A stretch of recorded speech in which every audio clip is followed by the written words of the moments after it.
श्री गणेशाय नमः।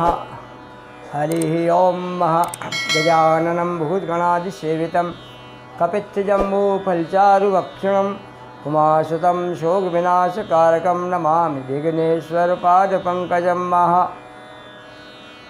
आदरणीय बंधुओं, पिछले एपिसोड में हमने भगवान राम के वंदना के साथ साथ स्वरचित भावांजलि गीत के रूप में प्रस्तुत की थी।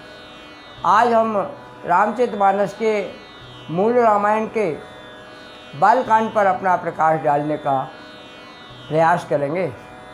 हमने मूल रामायण को कुछ भागों में विभक्त किया है। इसमें पहला भाग प्रस्तावना एवं बालकांड के रूप में आपकी सेवा में प्रस्तुत है। आइए हम उसका गायन भी करें और उसके भावार्थ पर भी अपनी चर्चा करेंगे। नाथ कृतारथ भयउ में तब दर्शन खगराज, आय सुदेव सो करहूँ अवर, प्रभु आयो के ही काज। सदा कृतारथ रूप तुम, कहे मृदु वचन खगेश, जही के स्तुति सादर, निज मुख कीन महेश। सुनहु तात जही कारण आयऊ, सो सब भयउ तरस तब पायऊ। देखी परम पावन तब आश्रम, गयऊ मोर संशय नाना भ्रम। अब श्री राम कथा अति पावनी, सदा सुखद दुख पुंज न सावनी। सादर तात सुनावहु मोही, बार बार बिन बहु प्रभु तोई। सुनत गरुण के गिरा विनीता, सरल सप्रेम सुखद सुपुनीता। भयउता सुमन परम उछा, लाग कहे रघुपति गुण गाहा।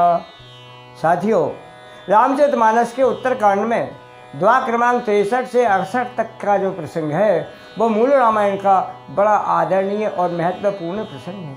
इसके प्रस्तावना में बाबा तुलसी ने लंका कांड के उस दृश्य का पहला परिमार्जन किया है, जिसमें राम रावण के युद्ध में गरुड़ जी को मोह उत्पन्न हुआ।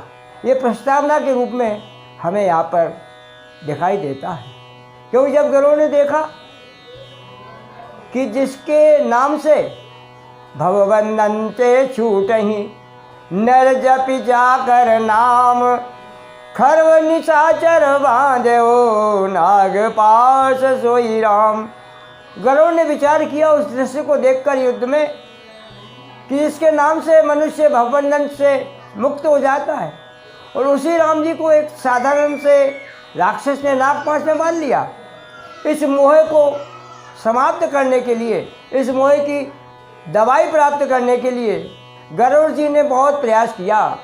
जिस प्रकार से हम कई डॉक्टरों के पास जाकर अपना रोग बताते हैं, किंतु हर एक डॉक्टर उस रोग का इलाज नहीं कर सकता, इसी प्रकार से गरुड़ जी ने कई जगह गए और उन्होंने अपने बात को कहा। अंत में भगवान शंकर ने कहा कि भैया तुम वहीं जाओ जहाँ तुम्हारा निवास है पक्षियों का, और उनकी भाषा में जब तुम कथा सुनोगे तो तुम्हारे सारे कष्ट और विकार दूर हो जाएंगे। इस प्रकार प्रस्तावना के रूप में यह प्रसंग तुलसीदास जी ने उत्तरकांड में अंकित किया है। अब इसके बाद उन्होंने बालकांड का प्रसंग इस प्रकार प्रारंभ किया। वो इस वीडियो में, इस एपिसोड में हम वहीं तक बात करेंगे, बालकांड के अंत तक। प्रथम ही अति अनुराग भवानी, रामचरित सर कहे सी बखानी। सबसे पहले बाबा तुलसी ने बालकांड में रामचरितमानस को एक तालाब के रूप में निरूपित किया है। उस तालाब में प्रति व्यक्ति स्नान नहीं कर सकता, भाग्यशाली ये पहुँचते हैं। अर्थात राम कथा को सुनना और समझना बहुत कठिन है। हर व्यक्ति रामायण न सुनता है, न सुनने का प्रयास करता है, और नहीं सुनता तो उसे उसका आनंद भी प्राप्त नहीं होता। ये बात उन्होंने मानस सरोवर के रूपक से हमें दिखाने का प्रयास किया है। पुनि नारद कर मोहे अपारा, कहे शिव हो रे रावण अवतारा। तत्पश्चात नारद मोह के प्रसंग के माध्यम से बाबा तुलसी ने हमें यह दिखाने का प्रयास किया है कि एक बुराई यदि हमारे अंदर आती है तो धीरे धीरे सारी बुराइयां घर कर लेती हैं। इसलिए हमें जीवन में किसी भी बुराई को स्पर्श नहीं करना चाहिए। अंत में उन्होंने नारद मोह के बाद नारद जी के द्वारा दिए गए शाप को शिवगणों ने स्वीकार किया, और वही शिवगण रावण और कुंभकर्ण के रूप में अवतरित होते हैं। और उनको मारने के लिए, उनका उद्धार करने के लिए बाबा तुलसी ने राम अवतार की कथा लिखी। प्रभु अवतार कथा पुनि गाए, तब शिशु चरित कहे सी मन लाए। भगवान के अवतार का बड़ा रोचक प्रसंग रामचरितमानस में हमें दिखता है। और शिशु चरित्रों को तो बाबा तुलसी ने बड़े अच्छे ढंग से निरूपित किया है।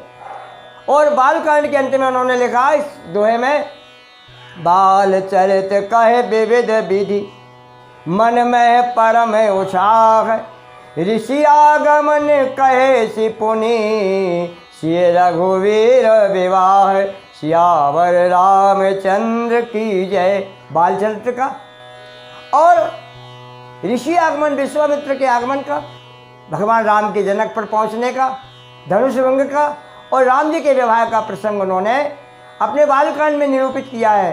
यह बालकांड का प्रसंग हमने आपको इस वीडियो में प्रस्तुत किया।